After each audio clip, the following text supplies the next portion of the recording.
Good afternoon. I see that it's just now noon. Thank you all for joining. We've got a few folks that are still in the waiting room that are continuing to be added.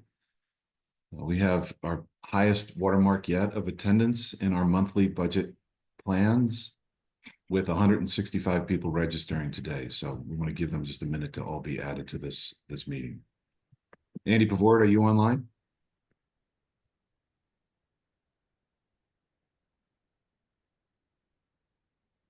Hi, everyone. There he is. Hi, Andy. Sorry I didn't coordinate as well as I should have before this, but I think the game plan is Doug can talk a little bit with his slides and explain the basics. And then Chuck, if you just chime in and answer questions, will that work for you both? Yep. Can you hear me? Yeah. Excellent. Great. I do want to share with everyone, this is a recorded event, but Doug, go ahead. Yeah, so I need to share my screen. Guide me through that. Let's see, I have to delegate you. Okay. Oh, I see. I have a share button. Maybe I could start just by, while you're doing that, introducing the panelists. Or do we want to wait a minute? Oh, go ahead, Andy. Okay. So, hey, everyone, I'm president of AABPA. My name is Andy Pavord, and we're organizing a series of panels about budget topics, and we're very excited about today's topic, which is the budget reconciliation explained. I'm sure you've all heard in the news, last night the House passed the budget resolution, and Doug will talk a little bit more about that. And part of budget resolution is the reconciliation instructions, which, frankly, if they do what they say they're going to do, is dramatically going to change our government in very fundamental ways. So we thought it would be good to talk a little bit about the process and explain this concept that you're hearing in the news of budget reconciliation. We have two really awesome panelists today. Doug Criscitello is a research fellow for Arnold Ventures, who's basically thinking about this stuff all the time, and we're really excited to have him. His background is he was worked at MIT as a researcher. He worked at CBO, OMB, SBA, HUD, and many other places. He's a fellow of the National Academy of Public Administration. Charles Kiefer has 44 years of knowledge of working in the budget process. He first worked at OMB for about 15 years doing legislative liaison, and then he served as staff director for the Senate Appropriations Committee, Chairman Robert Byrd and Patrick Leahy, and for Chairwoman Barbara Mikulski, managing a staff of over 60 professionals, and basically managed the appropriation process in the Senate from a staff perspective. So these are two really great panelists. And so I'm going to turn it over to Doug. He's going to kind of walk us through the basics of budget reconciliation. And then Chuck will provide his insight, and then we'll answer questions. Does that work for everyone? So take it away, Doug. Yeah, sounds good. And Chuck, please feel free to jump in whenever I get anything wrong here, or if you have some additional insights to offer. No this is just a quick backgrounder. Can you see my screen, Andy? Can you see my screen okay? Yeah. Yeah, okay. Yeah, just a few slides here. We're going to talk about reconciliation, and that flows directly from the budget resolution. Andy pointed out the House passed their budget resolution last night. Senate passed last week. So, and we're going to be throwing around a lot of jargon in this conversation, I'm sure, but I wanted to really boil it down simply.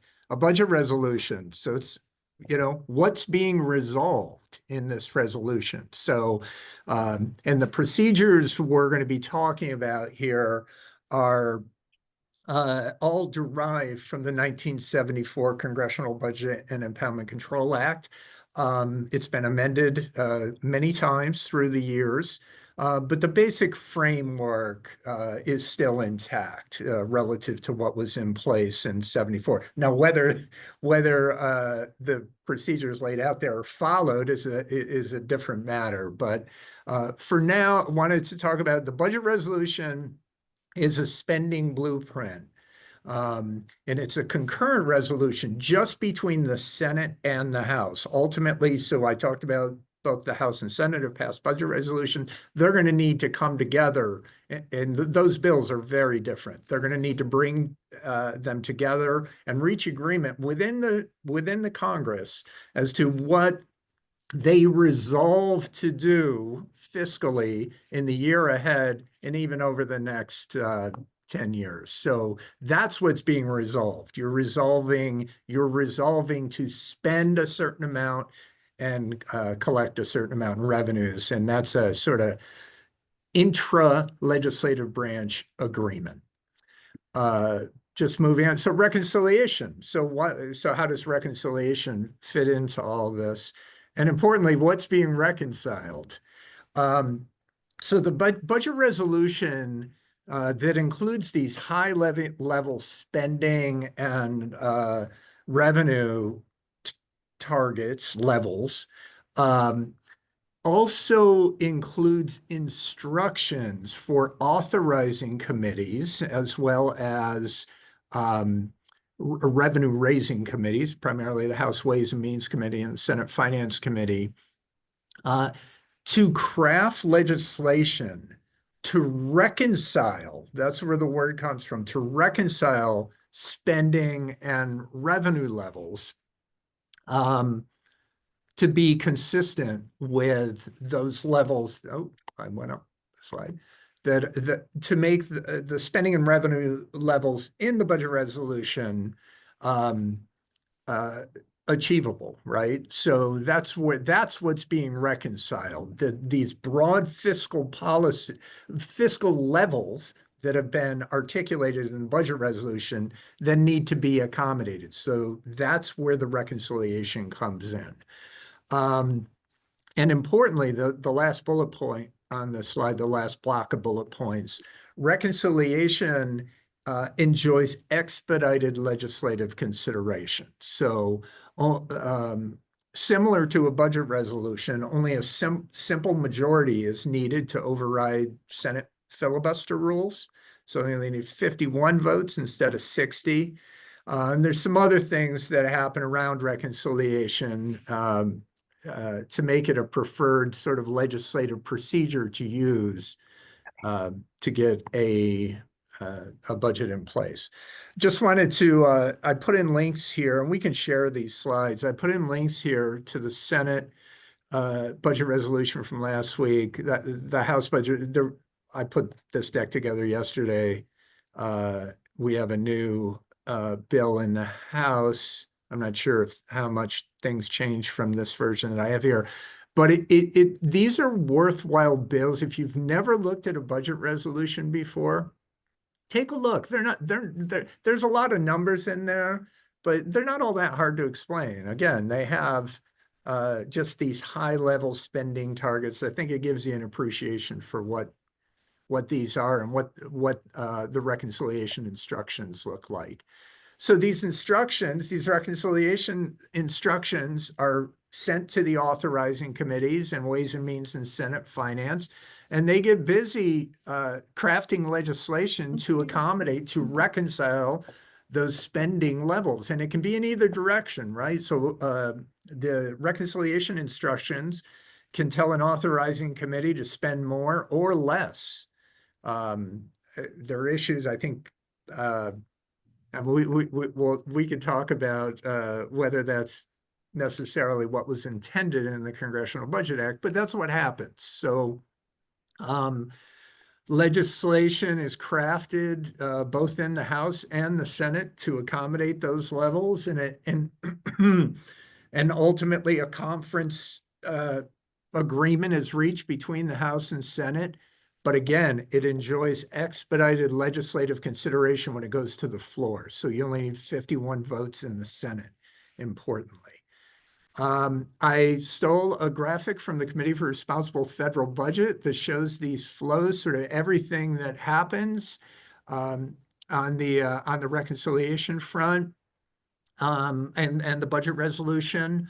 And I've hyperlinked to a very worthwhile report from CFRB on reconciliation. So I'd encourage, if you want to learn more about the budget resolution reconciliation, it's a terrific resource.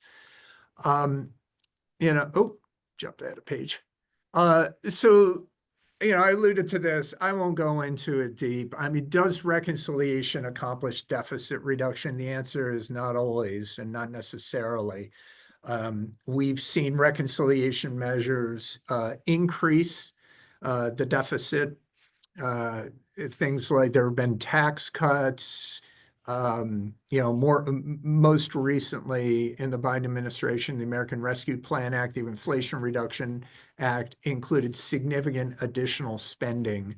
And the budget reconciliation measures that are in play, particularly in the House right now, but what we're going to see this year is reconciliation move in a way that significantly increases the national debt, primarily because the Tax Cut and Jobs Act of 2017 is slated, most of the provisions in that statute are slated to expire.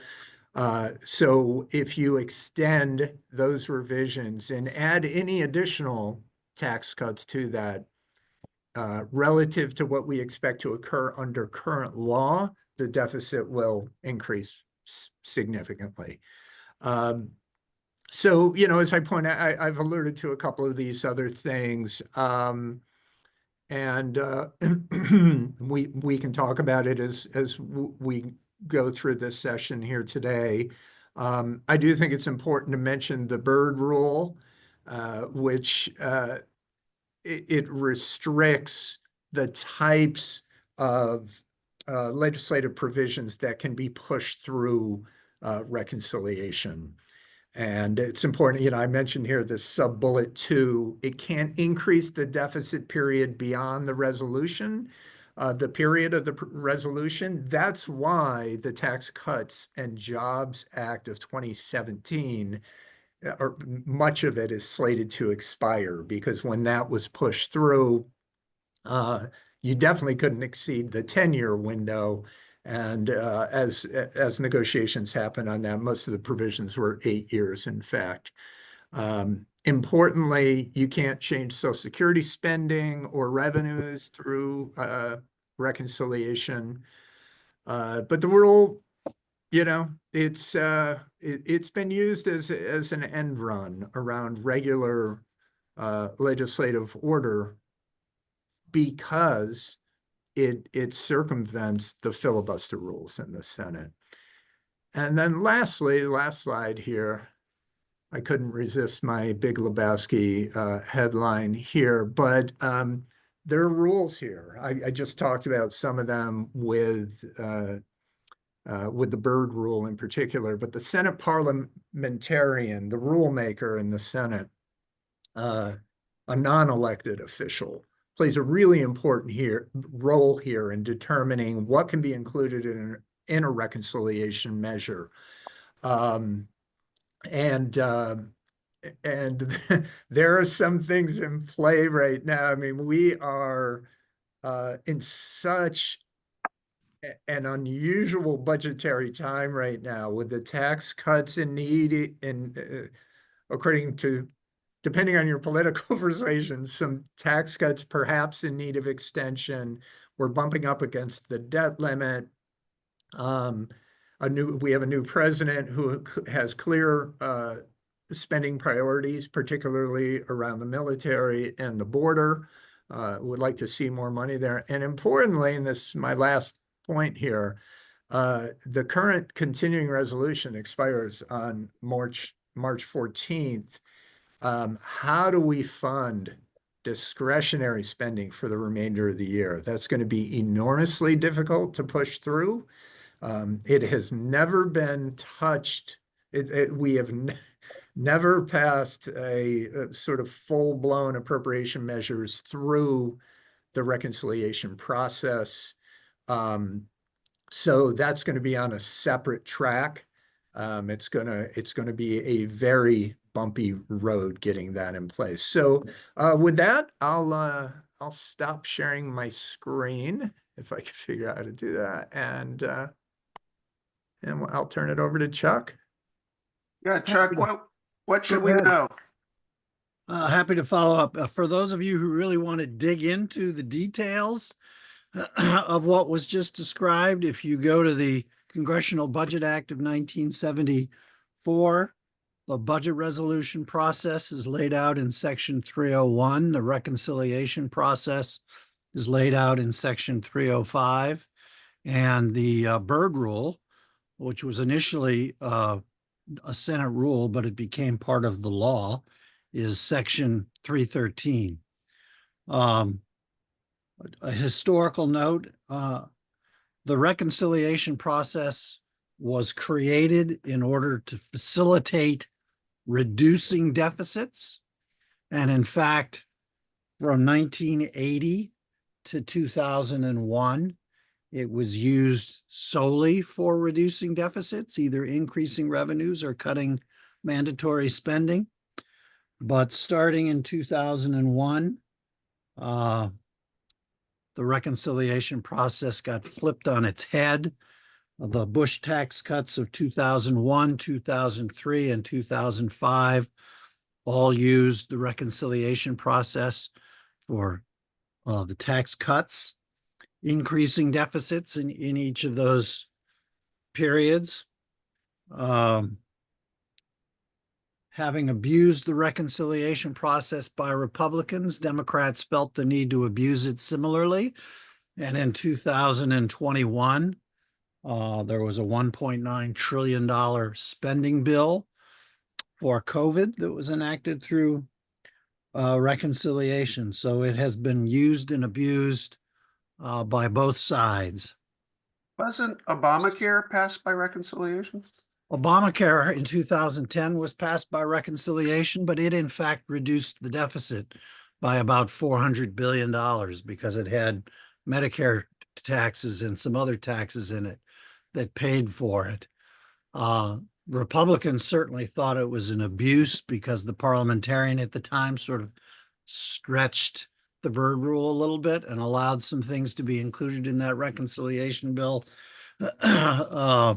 But in fact, it did reduce the deficits, by 196 billion over 5 years.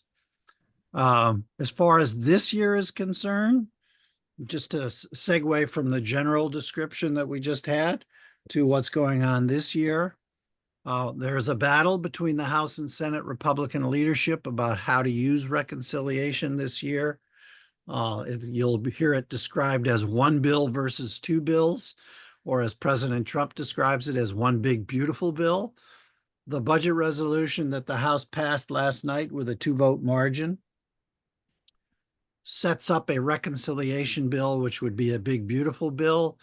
It assumes about $210 billion of spending for border security and immigration enforcement. It assumes about $100 billion of additional spending for the Department of Defense. It assumes $4.5 trillion of tax cuts. It's presumed that the extension of the 2017 tax cuts will consume about $4 trillion.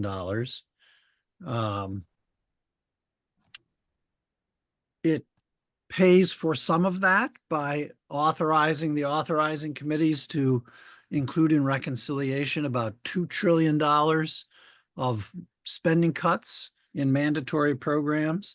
But the net effect of the budget resolution that passed the House last night would be an increase in the deficit of about 2.8 trillion.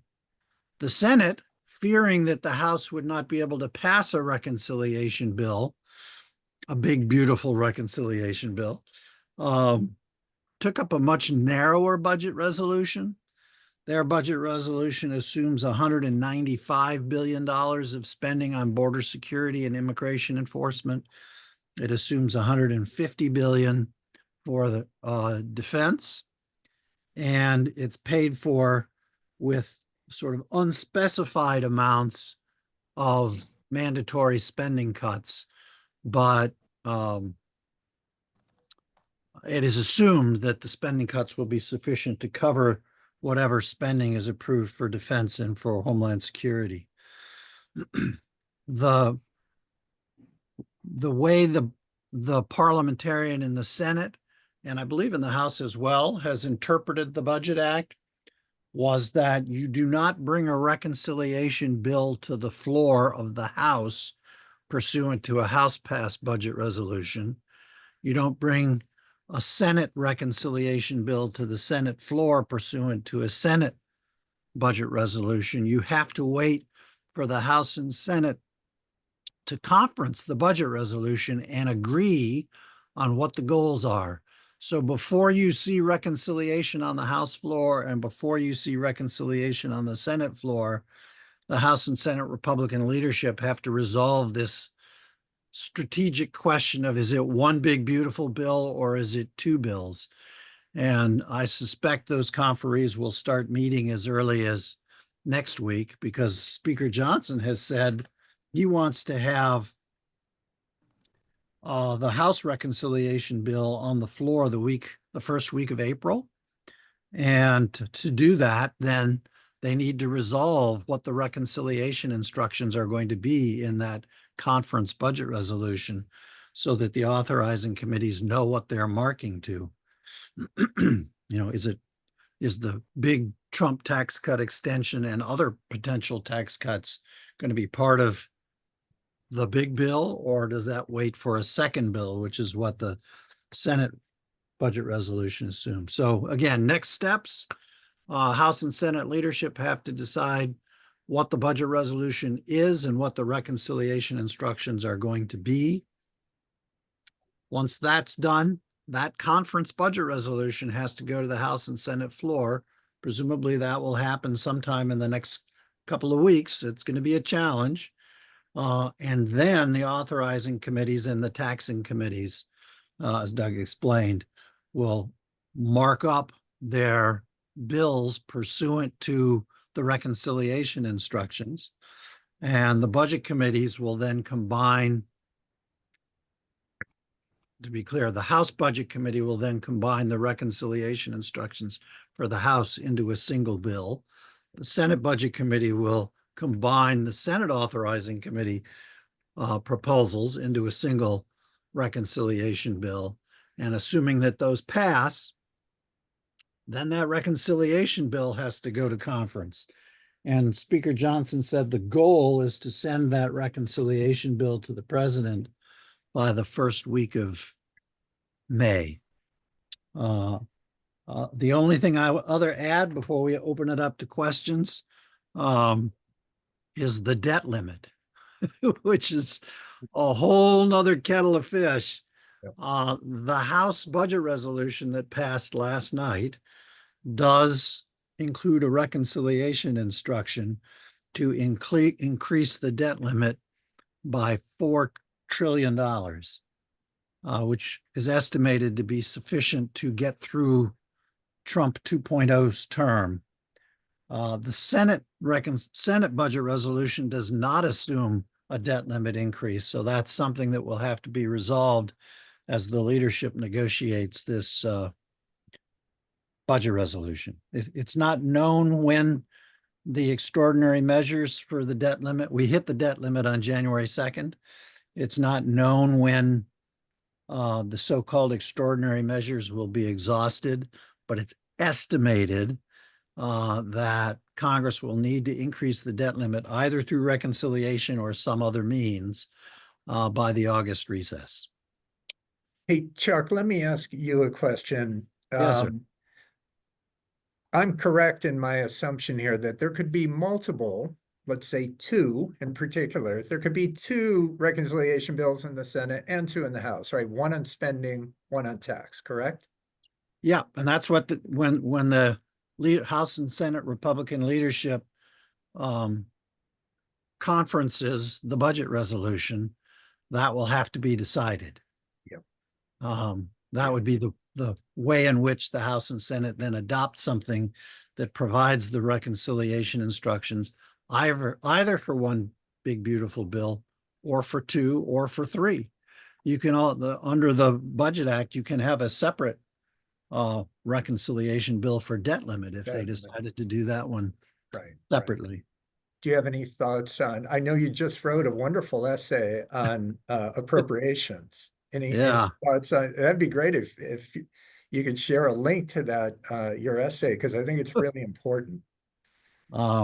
Yeah, just Andrew wants to tell me how to do that. I'm happy to send the link. If you can email it to me, Chuck, and I'll get it in there. Okay. The traditionally, appropriations is not handled through reconciliation. In 2021, when we did the COVID $1.9 trillion COVID bill, about half of that 1.9 trillion was for programs that were traditionally discretionary, enacted through annual spending. But we cut a deal with the lead, we being Senator Leahy was the chairman, ranking member of the Appropriations Committee at the time. We cut a deal that, actually, no, he was chairman, thank you, that the discretionary programs that were going to be enacted through reconciliation would be negotiated by the appropriators rather than by the authorizers. And we, in fact, played that role. But again, as Doug pointed out, appropriations, generally speaking, is completely separate from reconciliation. And the whole issue of what's going to happen on March 14th when the second continuing resolution expires will not be resolved through the budget resolution and reconciliation process. That will be a separate negotiation. Hey, Steve Redburns asked a terrific question on current policy versus current law baselines. And the fact that I found the language in the Senate budget resolution to be interesting on that front, sort of a sense of the Senate, right, where they had relative to current policy, the tax changes were to cost 0, right? So yeah. Steve asks a couple of questions there. Can the budget committees instruct CBO to score legislation against a current policy baseline? And will the Senate parliamentarian have a role in determining if a policy baseline can be used? A little bit of background first. When the Budget Act of 1974 was enacted, creating the reconciliation process where it could pass the Senate with a simple majority rather than filibuster, but not subject to filibuster. Debate is limited to 20 hours on reconciliation, no filibuster. Senator Byrd was worried that the reconciliation process would in essence become any legislation could go through reconciliation and pass with a simple majority. That upset him terribly. And so he convinced the Congress to enact the Byrd Rule, which says you can only include matter which changes. I'll never understand why they're agreed to the word changes, but changes receipts or outlays. The legislative matter can't be included where it has merely an incidental effect. As a result of the Byrd Rule, you can only, and as you pointed out, Doug, you can only include in reconciliation matter that's consistent with the assumptions of the budget resolution. So in 2017, when Trump and the Republican Congress decided that they were going to use the reconciliation process for enacting the Trump tax cuts, they had to limit the duration of those tax cuts to 10 years, which is why the Trump tax cuts now expire at the end of 2025. So again, it was their choice to use reconciliation to enact the Trump tax cuts, thereby limited to 10 years. So now the question is, to get to Steve's question, when you are scoring this year's reconciliation bill, do you use a current policy baseline or a current law baseline? CBO is directed in law to use a current law baseline, which means when they're estimating the cost of the Trump tax cuts of 2017, they expire at the end of 2025.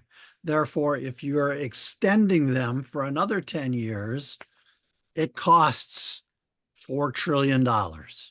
Mm. If you use a current policy baseline, the current policy is for those tax cuts of 2017, and therefore that $4 trillion cost would disappear because you're using a current policy baseline and there's no additional cost of extending the Trump tax cuts. Hello. Under the Budget Act, it is the Budget Committees that direct CBO how to score something. So I believe under the Budget Act, the Budget Committees could direct CBO to use a current policy baseline. But the second part of Steve's question is 100% on point. I don't know how the parliamentarian will roll. Elizabeth is wonderful. She's a real pro. I have no clue. Elizabeth McDonough is the Senate parliamentarian. I have no clue how she will rule. Graham came out yesterday and said they want to use a current policy baseline so that they don't have to pay for extending the Trump tax cuts, which would just, I'm going to sound partisan now, but if you look, and most objective economic analysts share this view, including CBO, tax cuts don't pay for themselves.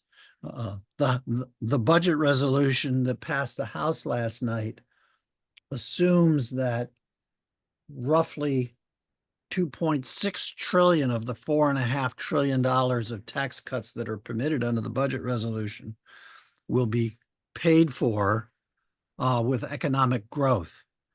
But most I just put that on the screen here. You can see how they spread it. They call it macroeconomic impact on the deficit. And notice they put most of it in the out years, $590 billion for 2034, which is like a 2% growth in GDP. Well, to pay for that much tax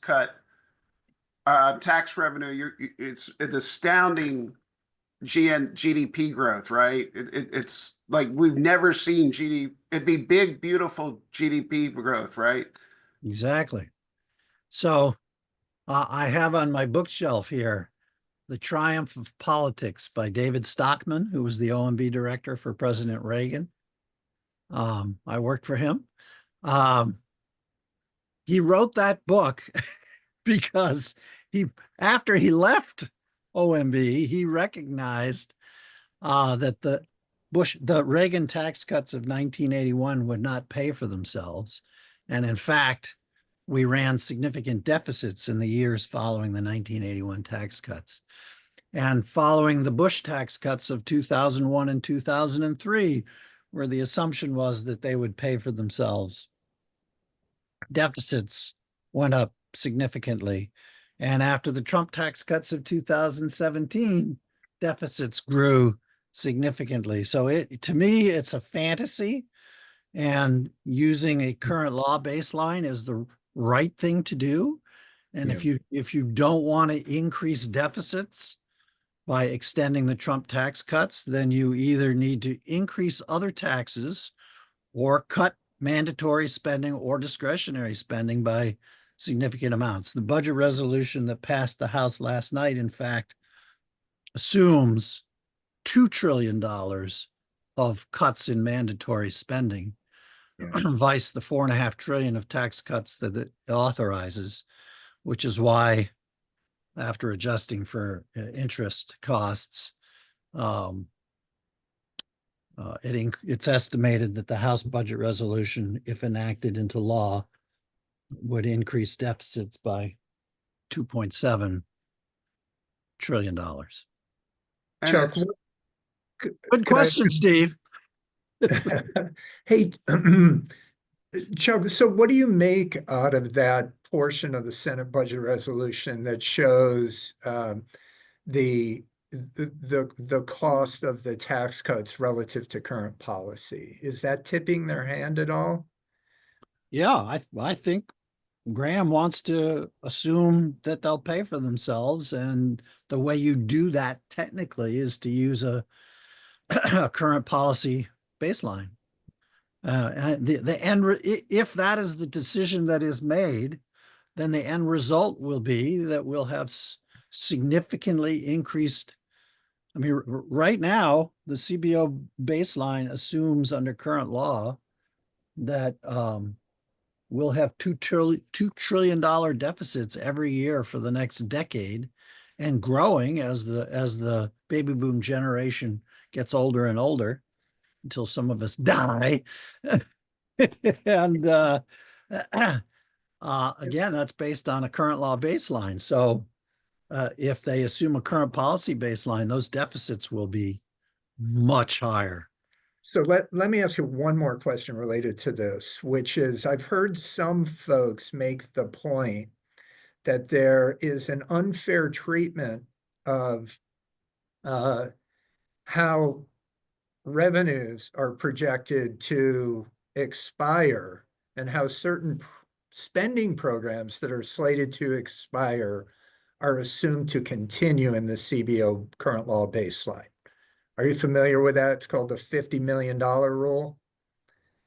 I'm not.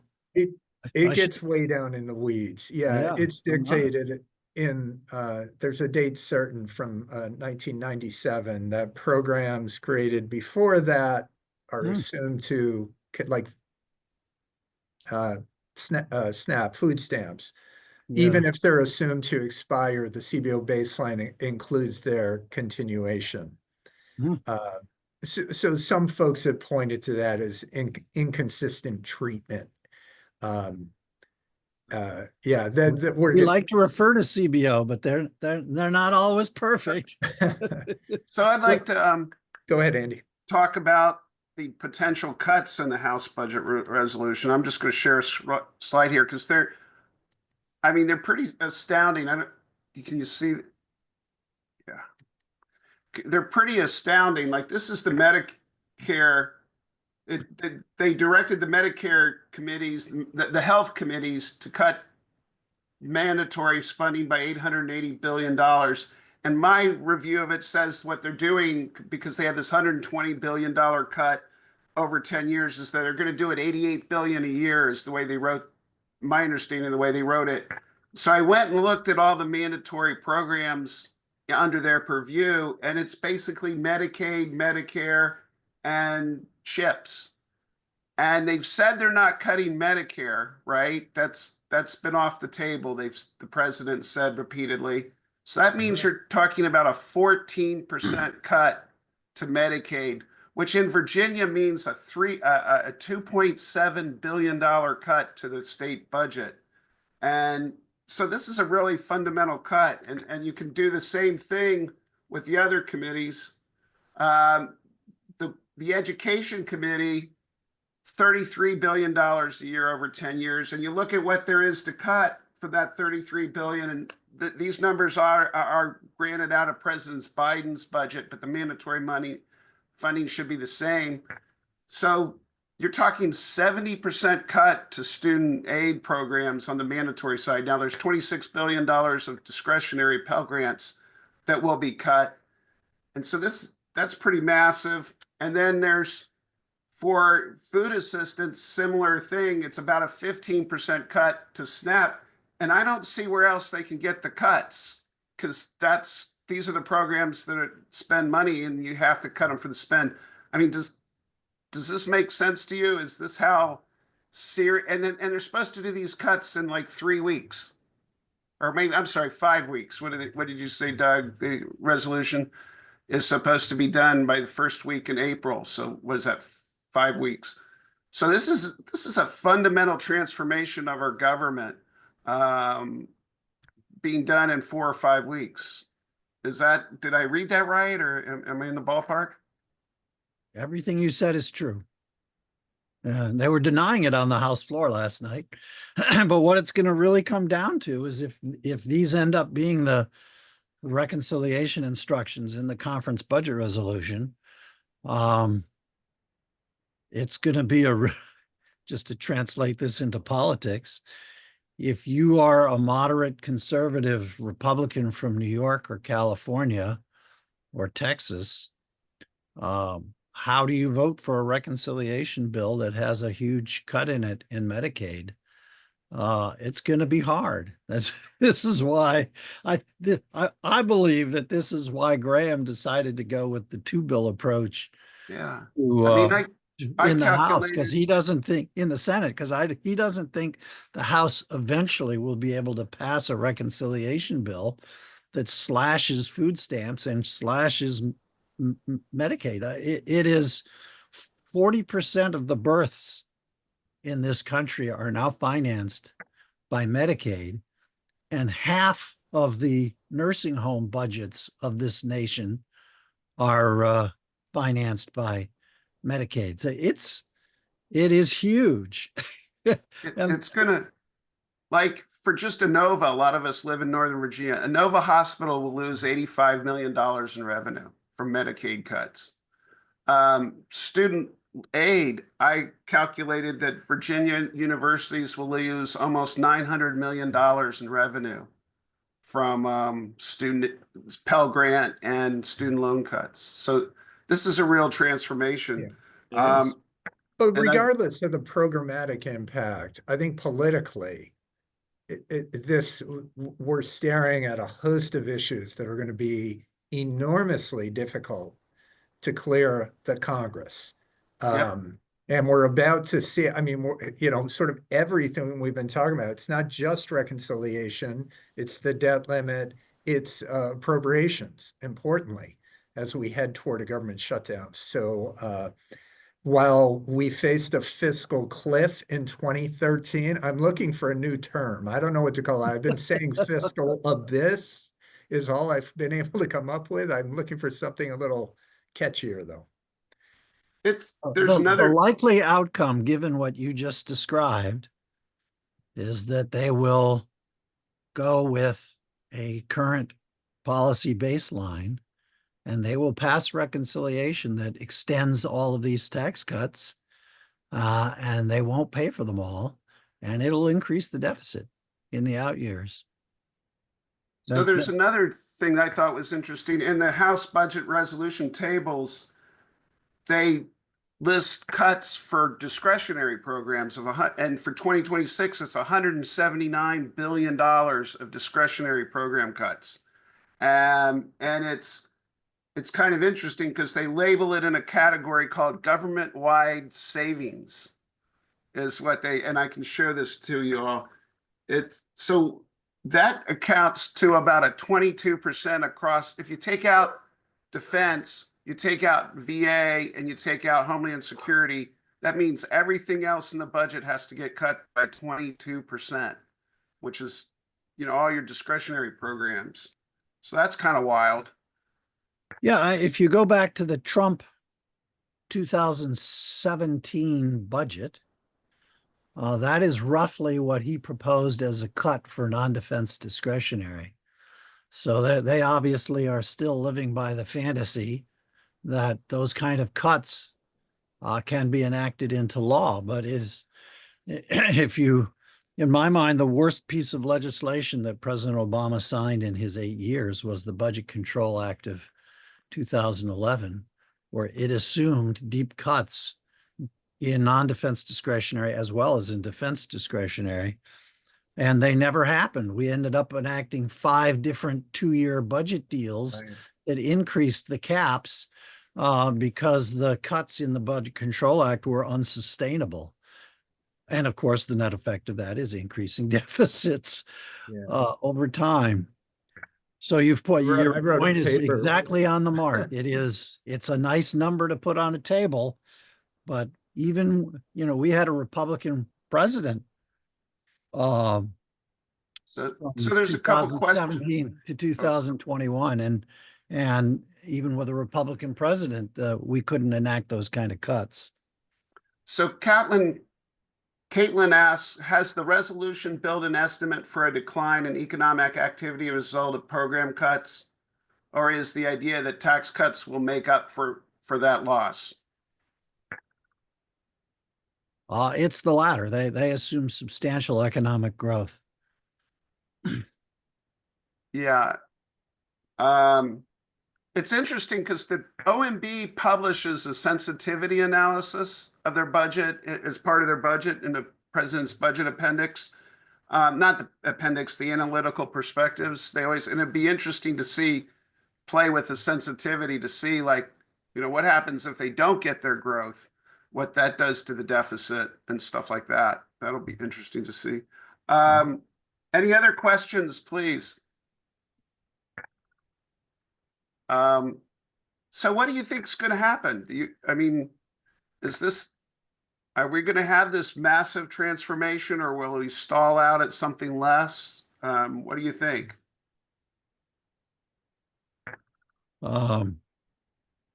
Just personally, a personal opinion, there is no way in the world that Republicans can close out this calendar year without extending the Trump tax cuts.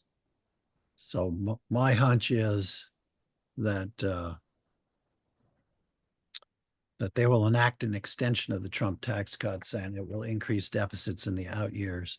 And they will enact some cuts in mandatory spending, but it'll be nothing close to what's assumed in the House budget resolution. I know one of the ones they want to do is to cancel the Biden nursing home rule. President Biden had the temerity to issue a rule that required nursing homes to have a certain level of qualified nurses in a nursing home. And they want to cancel that rule. I don't recall what the assumption is about what the savings are, but they'll do something like that.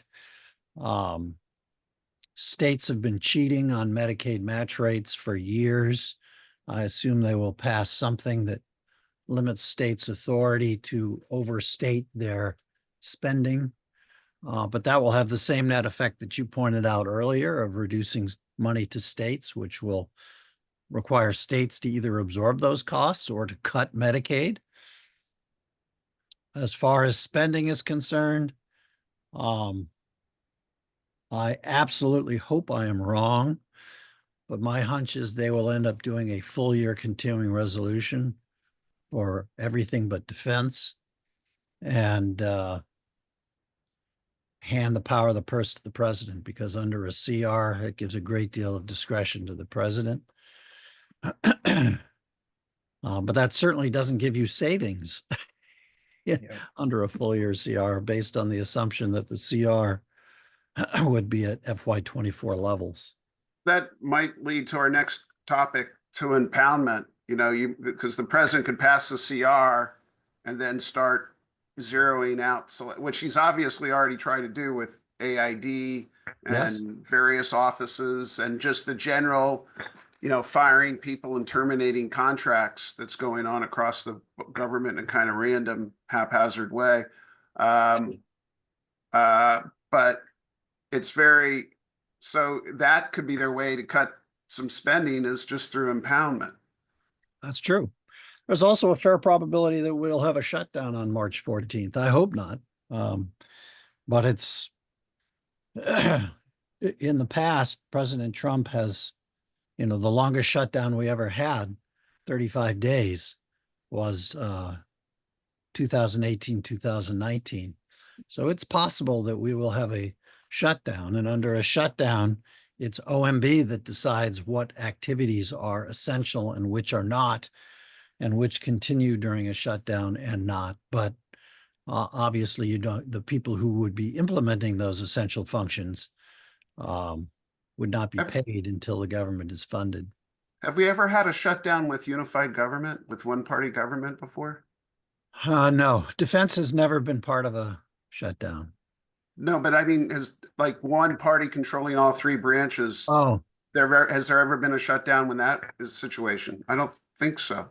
I'd have to go back and look. I'm I'm not, pretty sure it's always been with divided government. it certainly makes sense that that would be the case. So Yeah, that was, The two longest shutdowns we had, which was December of 18 into January of 19 and 95, 96, when Clinton was president and the Republicans had the House, certainly was divided government. yeah, Hey, and those I think- shutdowns, oh, go ahead. No, I was just going to say a couple of things. One, I think it's important to know, and Chuck's touched on this, the Department of Defense has never been funded through a full year CR. So funding has always been forthcoming for the DoD approach. And on impoundment, I just dropped another link into the chat. Phil Joyce published an excellent piece on that focuses largely on impoundment. It's really a very worthwhile read. I just posted it, so I'd encourage folks to take a look at that.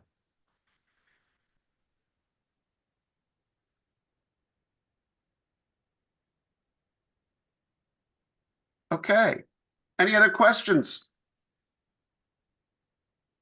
We're coming to the end. I think this is going to be a fascinating time. Chuck, as always, it was really great for you to be here, and we're very grateful. And Doug, you know, our continuing conversation, I'm having really fun with you. I will put in a commercial every Friday from noon to 1. We do the budget week in review, and in 2 days, we're going to dig into this House budget resolution in detail. There's a lot of really strange stuff in there that I don't understand, and it's going to be interesting because it's at least past the House, and we have a resolution passed for the Senate, and it'll be interesting to see if they, you know, how fast they schedule the conference committee, because that's the next step, I think. And so this is fascinating times, and thank you everyone for coming. And AABPA, I'll end with a commercial for AABPA. We're working to get you to information about the budget process. We're doing it through these panels. We post them on the web. This will be posted on YouTube, and so please keep engaged with us. We really appreciate it. Okay, I'm going to stick around. Is there any more questions? Here's how you can join AABPA and put that in the thing. We want your $45. That's what it costs. We need, you know. Okay. Thank you, everyone. Okay, thanks, Andy. Take Bye-bye. care. Good day.